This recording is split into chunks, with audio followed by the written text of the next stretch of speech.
What's up, guys? I know I've talked about for a while about doing a how-to series and I've never gotten around to it. I finally need to knock it out. I need to make it happen. So the first thing we're going to go over is the drone footage. I know a lot of you guys have looked at the drone footage from like the Indonesia series and some of the other stuff I've done and really liked it, and you haven't been able to achieve the similar results with your guys' drones. So I'm going to show you basically my entire workflow for color grading and shooting drone footage to make it look really cinematic. The first thing that's the most important is you have to shoot with ND filters on your drone. The shutter speed on the drone will get really, really high and it'll make the footage look really jittery, especially if you're going over like water or fast moving objects. If you're going really fast, it gets jittery. It does this on GoPro too. So you really need to use ND filters. It basically is like sunglasses for your camera. It allows the camera to shoot at lower shutter speeds, and that is what gives you that really nice cinematic motion blur that you really want to get out of these shots, and that's what makes it look a lot better. So I bought a pack for $100 US from Polar Pro. There's different levels. This is an ND4, I have an 8, 16, it's a whole pack. So I think that's probably the most important thing, is to get the shutter speed to 1/50. If you shoot in manual on the Phantom at least, you can set it to ISO 100, 1/50, and then basically screw on ND filters depending on what time of day it is. If it's like evening or it's morning, then maybe you can pull off the ND4. A lot of times during the day, I don't have the luxury of, it's not golden hour or whatever if I'm on a trip or whatever and I just have to get a shot. So I'll use the ND16, the strongest one, and that'll usually get my shutter speed close to 1/50, and that'll allow me to take really, really nice, smooth, motion blur is great, cinematic shots. So number one most important thing is the ND filter.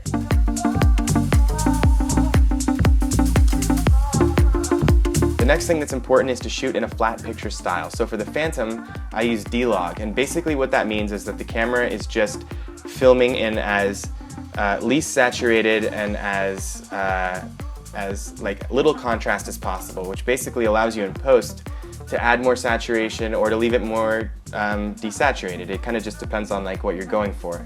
But if you set the camera to D-Log, then in post you can decide if you're I want this to be a little bit more filmic and cinematic, so maybe flat looks cool, or maybe you want it to be like my Indonesia series. I added a lot of color and made it super punchy. So that just gives you options in post if you kind of want to go for a certain moody type thing, but I think it helps make the shots look a lot better. So the next step is to take your footage off your drone and put it into your editor. I used to use Final Cut 10 for the longest time. It still works great, it's fine. I use Premiere now, so I'm going to show you guys the workflow in Premiere if you guys want to see the workflow in Final Cut. Maybe I'll do that again at another time, but let's just jump into Premiere. It's really easy. You could really do it in either program. It's pretty straightforward, so let's jump over into Premiere now. Alright guys, we got Premiere open, and I've loaded in 3 drone clips using the settings and the ND filters like I mentioned before. So the first one is from Costa Rica. These are raw, right from the camera. I haven't done anything to them yet. So that's Costa Rica. That's a 6 shot from Padar Island in Indonesia. And then the final one from Wakatobi in Indonesia as well. You can tell I used the ND filter in here. Look at the water here. Do you see how soft and blurry it is when it's actually splashing? And do you see how when I move over the grass that the green foliage here kind of blurs? You're not going to get that if you don't have the ND filter on. Those shots would probably look crisp if you freeze the frame. So that's just part of it. The ND filter also has a polarizer built in, so you can tell the reflections are really cut down on the water in here and over here. So it just makes the colors pop a little bit more. It probably makes the sky a bit bluer as well. So cool, we got that loaded in. So the first thing we want to do, by the way, I'm using the all panels view. I usually use a custom view, but just so you guys can follow along easier, I'm going to use the all panels view here on the very top. So selected all panels. The main thing we're going to be using is what's called Lumetri Color. So this should be in all the latest versions of Premiere Pro. It's up here on the top right corner, Lumetri Color. Click on that. It should have multiple tabs here. The very top tab is Basic Color Correction. The second one is Creative, and this is the section and the tools we're going to be using. So for the sake of this video and for this episode, to keep it simple, I'm going to actually use what's called LUTs. So I use these things called LUTs in every video. It's essentially like an effect that you can apply to the video. You can do custom stuff, which I've done before, and it's a little bit more complicated, but I think for the sake of this video, just to get cool shots quickly, I think it'll be easier for you guys as something to start with, and then maybe from there you can start to experiment a little more, and I'll dive into more advanced stuff in a different video. But for this video, we're going to be using what's called LUTs. So what we're going to want to do is, the first thing is, because right now I want to apply the effect to all three of these clips. If we wanted to do it just individually, clip by clip, I could click on the clip and then come over here to this drop down that says creative, and then select a LUT, and it would just apply it to that one clip. So I'll show you what I'm going to do. I'm going to use a free LUT called Aspen. So I just applied the LUT, L-U-T, it stands for lookup table. I just applied it to this one clip, but it's not on the next clip. And usually I want to apply it to my entire video. So what I'm going to do is, for now, is remove it from that clip. I'll show you in a second here what we're doing. So I'll delete that. So down here in the project screen, what I'm going to do is create an adjustment layer. And basically what this does, I'm going to drag this on top. Basically what this does is it applies whatever's put on this layer, it applies to anything underneath it. So we haven't put anything on the layer right now. So you can see up here in the top left corner, there's nothing there. So it's not doing anything. But what we're going to do is, if we click on this layer, and then we go over here to creative again, we're going to go down. By the way, a lot of these are purchased. For the sake of this tutorial, I'm going to use a free one called Aspen, and I'll put the link to Aspen below in the description. It's a free LUT, and it's actually a really nice one. So I'm going to use Aspen Log because I shot this stuff in a log-like setting, a very flat profile, so I'm going to have to play with it a little bit though. You can see here right away it applied, and it's really strong and really overdone. That's too much, so we're going to have to play with it a little bit, but you can see what it did. So you can see how vivid that is now, and that too. So that looks pretty cool, but we're going to need to play with it. I think it's a little bit too strong. So what I'm going to do is, we're going to click on the adjustment layer, and then over here, there's a little thing called intensity. So if we play around with the intensity a little bit, you can see it's dialing back the effect. So let's put it at like 70, because our stuff from the drone isn't super flat. It's flat, but it's not quite as flat as some other cameras, and that's what this LUT's designed for. So let's dial it back. 70's looking pretty good. So now what we can do is, what I usually do is I'll go into, now we want to click on the actual clip because we don't want to apply this next thing to the adjustment layer. If I click on the actual clip and then come over here, let's leave creative and go back to basic correction. Then we're going to use the temperature slider. And this is what's really going to make the stuff pop. So look at that. This was shot in the morning, and I really want to get that glow from the sun to make it look really cool. So if I push this over to a little bit more warmer, now it's starting to come to life. So let's see. This clip looks pretty blue too. Let's see. This was shot during the middle of the day, so it could have been a lot cooler if I was there in the morning, but that's still pretty rad. So maybe just a little bit more warmth. That's not bad. This clip, this one looks pretty rad already. Let's see, a little bit more warmth possibly. This is something you just gotta play with. I mean, you can see the effect if you go all the way to the left or the right. I usually go back and forth and just kind of fiddle with it until it looks right. So yeah, that's looking pretty good in there. Cool. So that's nice. So now we've got these three clips. Lower the resolution so it plays a little bit faster. There we go. That's looking pretty good. So let's see the comparison. I'll turn this layer, the adjustment layer, on and off, and you can see how much of a difference it's making. This LUT in general actually pushes the blue, like the warmth, the cools and the warm tones, so it's kind of a blockbuster style look, blues and oranges.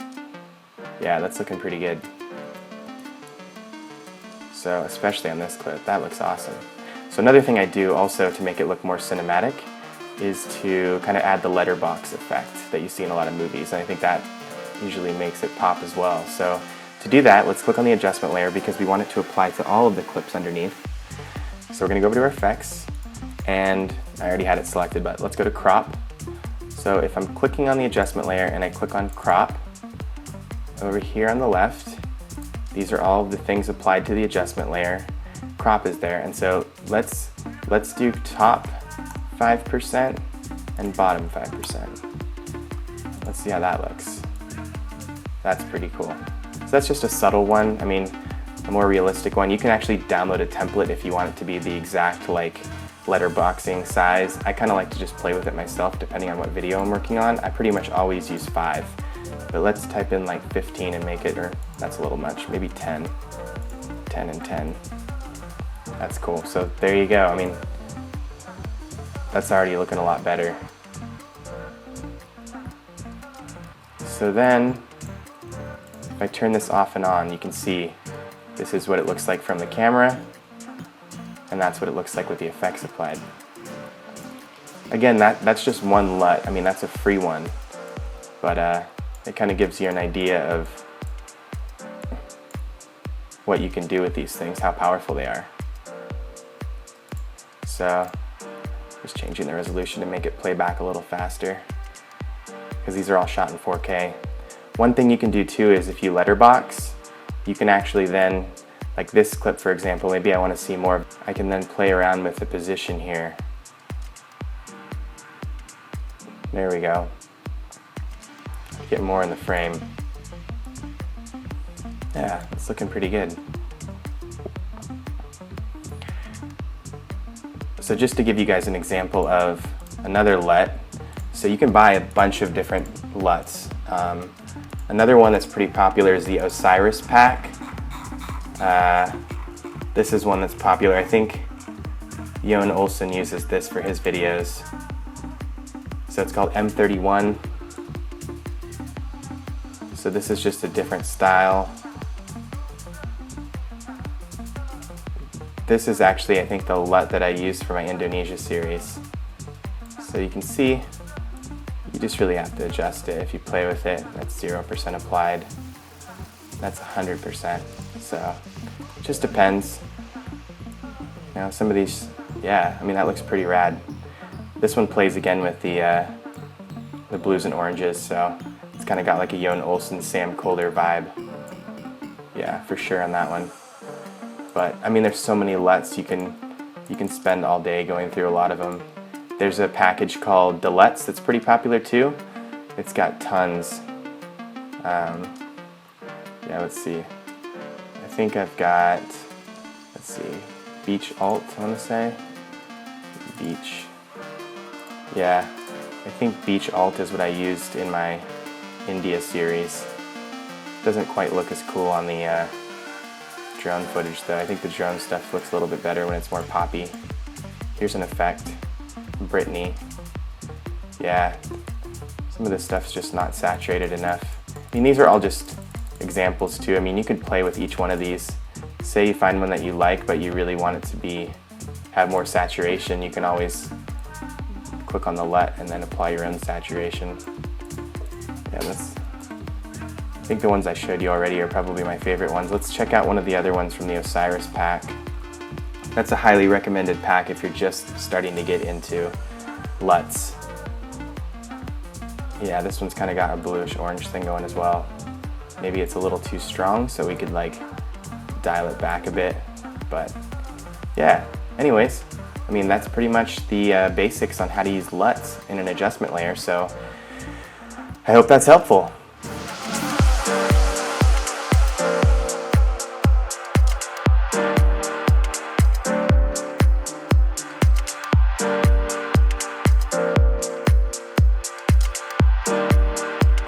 So I hope that helped out a lot. I know you guys are always asking about how I make the drone stuff look the way I do. If you guys have any questions, leave them in the comments below. I respond to every single comment, or at least I try to. I'm gonna do more how-to series stuff going forward. I think the next video I wanna touch on is probably GoPro, and then potentially after that I wanna jump into a color grading video just completely by itself, because I know there's a lot more to jump into with that. So thanks so much guys, I will see you soon. Later.